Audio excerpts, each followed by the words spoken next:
Kita mohon untuk yang kedua pencerahan eh, oleh Dr. Syarifuddin Israel dari UM Berau. Mudah-mudahan ini menambahkan diri kita untuk lebih pandai lagi mengevaluasi diri kita atas status pribadi kita masing-masing. Untuk itu waktu disilahkan Dr. Syarifuddin Israel. Baik, bismillahirrahmanirrahim. Assalamualaikum warahmatullahi wabarakatuh. Waalaikumsalam warahmatullahi wabarakatuh. Alhamdulillah, alhamdulillahirabbil alamin wa bihi nasta'inu ala murdini waddin. Wassalatu wassalamu ala asrafil anbiyal mursalin wa ala alihi wa ashabihi ajma'in amma ba'd. Alhamdulillahirabbil alamin. Puji syukur kehadirat Allah Subhanahu wa taala. Pada kesempatan yang berbahagia ini diberikan kesempatan untuk menyampaikan sedikit tentang bagaimana memberi manfaat atau menjadi beban bagi orang lain. Perkenankan pada kesempatan yang berbahagia ini Bapak dan Ibu sekalian untuk share screen pada kesempatan ini.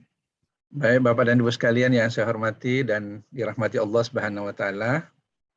Perkenankan pada kesempatan yang berbahagia ini menyampaikan tambahan sedikit tentang apa yang diamanahkan oleh Bapak Dr. Agus Sukaca yang ada kaitannya dengan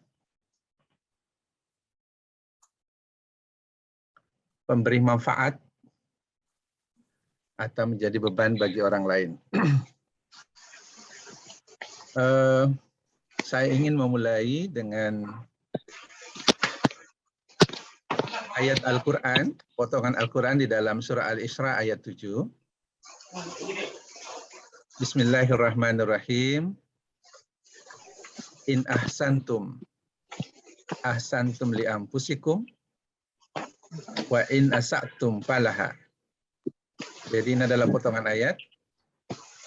Artinya, jika kamu berbuat baik, sesungguhnya kamu berbuat baik bagi dirimu sendiri. Dan jika kamu berbuat jahat atau kejahatan itu bagi dirimu sendiri. Ini mengingatkan kepada kita apa yang disampaikan Dr. Agus tadi. Ini adalah merupakan gambaran bahwa dua sisi kehidupan yang kita jalani ini adalah merupakan sesuatu yang ada aksi dan ada reaksinya. Sehingga peringatan Allah Subhanahu wa taala dilanjutkan dengan hadis Nabi yang kita sudah bahas beberapa kali, yakni khairun nas anfa'uhum linnas. Baik-baik manusia adalah mereka yang bisa memberikan manfaat kepada manusia lainnya. Artinya apa? Apa yang dijelaskan oleh Dr. Agus Sukaca tadi adalah menyampaikan beberapa perbuatan-perbuatan yang sekecil apapun perbuatan itu ternyata memberi manfaat atau bisa menjadi beban orang lain. Sehingga Allah mengingatkan kepada kita bahwa ternyata Allah Subhanahu wa taala sudah berbuat baik dengan kita. Sebagaimana yang difirmankan Allah Subhanahu wa taala di dalam surah Al-Hujurat ayat 13. Bismillahirrahmanirrahim. Ya ayyuhan nas inna halaknakum min dzakarin wa untha wa ja'alnakum syu'uban wa qabaila lita'araf. Inna akramakum indallahi atqakum. Innallaha alimun habir. Ada kata-kata di sini yakni wahai manusia, sesungguhnya kami menciptakan kamu dari seorang laki-laki dan seorang perempuan dan menjadikan kamu berbangsa-bangsa dan bersuku-suku supaya kamu saling kenal mengenal. sesungguhnya orang yang paling mulia di antara kamu di sisi Allah ialah orang yang paling takwa di antara kamu. Orang yang paling takwa di sini seperti apa yang dijelaskan Dr. Agus tadi, bahwa ternyata itulah yang paling banyak manfaatnya. Kemudian Allah Subhanahu wa taala menutup di ayat ini, sesungguhnya Allah itu Maha mengetahui lagi Maha teliti atau Maha mengenal. Sehingga memberi manfaat versus beban bagi orang lain, ini akan kita lihat bahwa khairun nas anfa'uhum linnas, kita harus memulai dari diri kita. Ibda binafsi, kembali pada diri kita dulu. Sebab tidak mungkin akan memberikan manfaat kalau tidak terpatri dari diri kita. Jadi diri kita ini adalah merupakan sesuatu cermin. Jadi apabila diri kita ini bersih dalam pengertian baik, maka itu akan terpantul kebaikan kepada orang lain juga. Inilah salah satu makna. Salah satu di antaranya ketika kita menjadi seorang suami atau kita menjadi seorang istri, maka itu adalah langkah awal untuk menjadi khairun nas anfa'uhum linnas terhadap keturunan kita atau anak-anak kita. Dan boleh jadi ke lingkungan kita sekitar. Atau boleh jadi ke masyarakat yang luas, termasuk di dalam organisasi. Sebab Allah Subhanahu wa taala mengingatkan juga di dalam Al-Qur'an, di dalam surah Al-Qasas ayat 77. Wa battagi fima ataqallahu ad-daral akhirah wa la tansa nasibaka minad dunya wa ahsin kama ahsanallahu ilaik. Wa la tabghil fasada fil ard innallaha la yuhibbul mufsidin. Di sini ada kata-kata wa ahsin kama ahsanallahu ilaik. Dan berbuat baiklah kepada orang lain sebagaimana Allah telah berbuat baik kepadamu. Betapa besar dan betapa banyaknya kebaikan Allah, nikmat Allah yang diberikan kepada kita, maka ini adalah salah satu kewajiban kita untuk memberi manfaat kepada orang lain. Jangan sampai kita menjadi beban orang lain seperti yang jelaskan tadi Dr. Agus.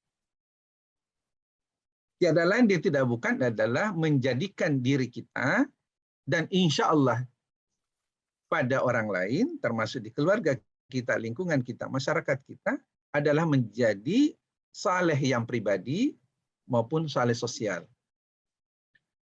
Sebab banyak di antara kita saleh secara pribadi, tetapi ternyata tidak saleh secara sosial.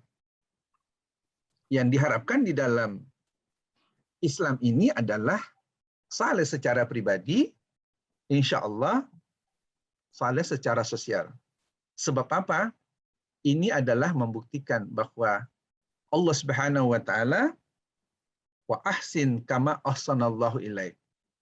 Kita harus mengaktualisasikan apa yang Allah berikan kepada kita sebagai makhluk yang berakal. Makhluk yang diberikan Allah Subhanahu wa taala, makhluknya Allah yang paling mulia di muka bumi ini. Sehingga kewajiban kita untuk memberi manfaat kepada orang lain jangan menjadi beban dari orang kepada orang lain.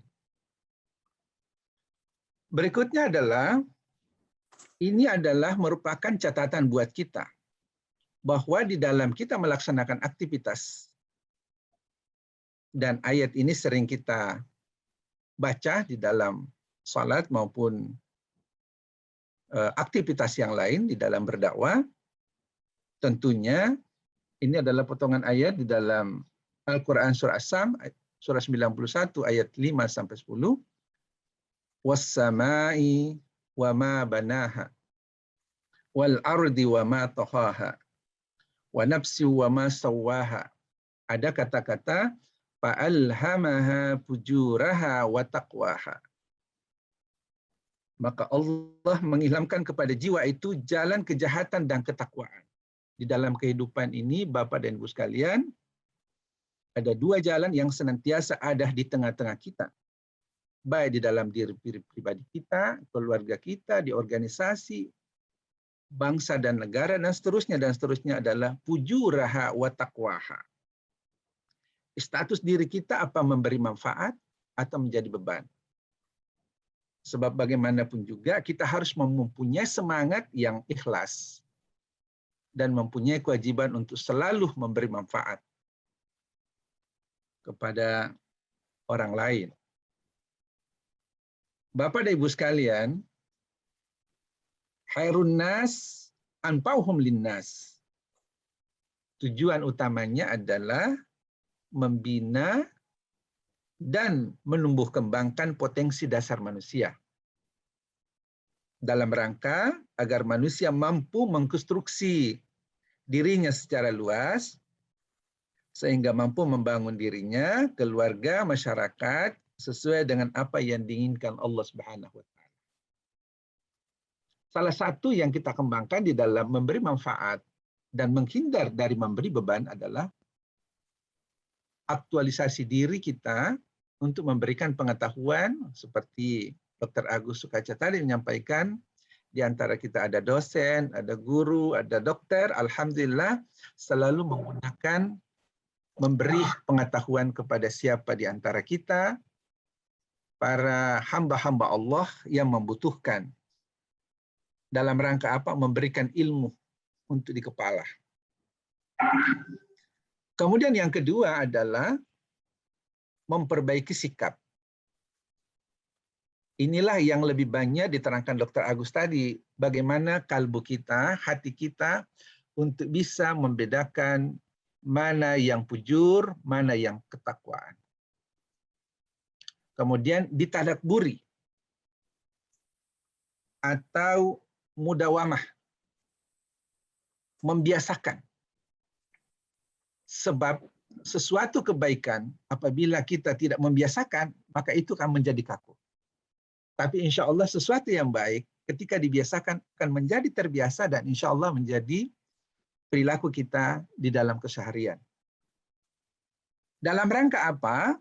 Dalam rangka memperbaiki yang namanya akhlak, iman, dan taat kepada Allah. Kemudian yang ketiga adalah kita meningkatkan skill atau keterampilan kita untuk kita amalkan, memberi manfaat kepada orang lain dalam bentuk amaliyah jariyah, seperti yang disebutkan tadi tentang ada 3 amal yang tidak putus kecuali 3 perkara, salah satu diantaranya adalah ilmu yang bermanfaat. Dalam rangka apa? Dalam rangka meningkatkan amal, kemudian kita meningkatkan ihsan. Dengan adanya ilmu, amal, iman, taat, amal, dan ihsan, maka insya Allah kita akan menjadi manusia yang utuh. Dan ini insya Allah akan memberikan manfaat. Dan insya Allah sedikit demi sedikit kita memberi beban kepada orang lain.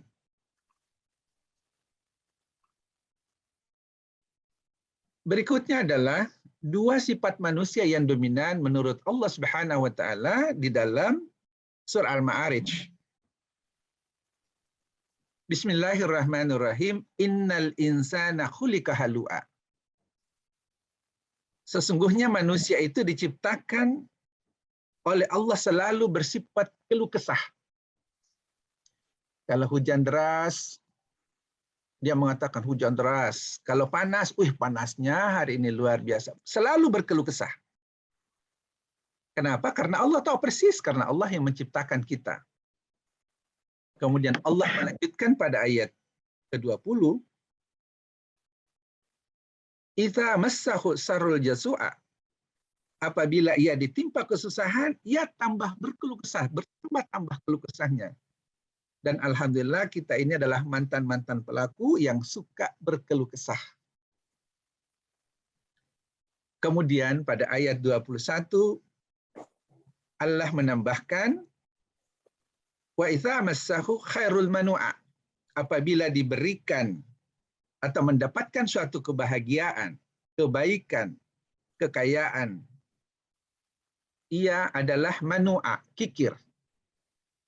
Jadi ternyata sifat manusia yang dominan selama ini ada dua, yakni selalu berkeluh kesah dan sifat kikir. Saya tanya sama dokter, dok, ada enggak obatnya dijual di apotik, obat kikir atau obat yang selalu berkeluh kesah? Ternyata di apotik enggak ada dijual. Ternyata apa? Allah Subhanahu wa taala memberikan obat atau solusi di dalam kehidupan kita dalam memberi manfaat dan minimalisasi untuk menjadi beban di tengah-tengah masyarakat adalah illal musallin. Ternyata obat selalu berkeluh kesah, obat kikir adalah salat. Ternyata salatlah adalah obat yang ditawarkan Allah Subhanahu wa taala di dalam menghadapi dunia ini kita sebagai hamba Allah Subhanahu wa taala. Karena waktunya sudah habis, ini sudah 15 menit. Mungkin ini yang kami sempat saya tutup dengan suatu sistematika kehilasan. Di sini ada pemberi dibagi dengan harapan sama dengan hasil. Jadi hasil ternyata antara pemberi dan harapan. Salah satu di antaranya adalah ilustrasi. Jika kita memberikan memberi 1 dan kita mengharapkan 2, maka hasilnya itu cuma 1/2 atau 0,5. Jika kita memberi 1 dan harapan 1, maka hasilnya cuma 1. Tetapi jika kita memberi, harapannya tidak ada, harapannya 0, maka insya Allah hasilnya akan tak terhingga. Inilah salah satu bukti bahwa ternyata orang-orang yang selalu memberi adalah mendapatkan sesuatu yang tidak terhingga, seperti Allah Subhanahu wa taala berfirman di dalam surah Al-Baqarah ayat 261, "Matsalul ladzina yunfikuna amwalahum fi sabilillah kamatsali habbatin ambatat sab'a sanabila fi kulli sumbulatin mi'atu habbah." Al-akhir ayat. Kemudian semakin banyak kita memberi, insya Allah semakin banyak menerima. Billahi taufiq wal hidayah. Assalamualaikum warahmatullahi wabarakatuh. Waalaikumsalam. Khairan katsira, Ustadz Dr. Sarifuddin dari UAM Berau. Terima kasih dengan sistematika ikhlasnya. Kalau bahasa anak-anak sekarang mungkin sistematika tulus dan modus ini. Kalau tulus insya Allah justru akan tak terhingga, tetapi dengan modus ternyata akan mempersempit apa yang kita dapatkan atau memperkecilnya. Ini menjadi sangat luar biasa.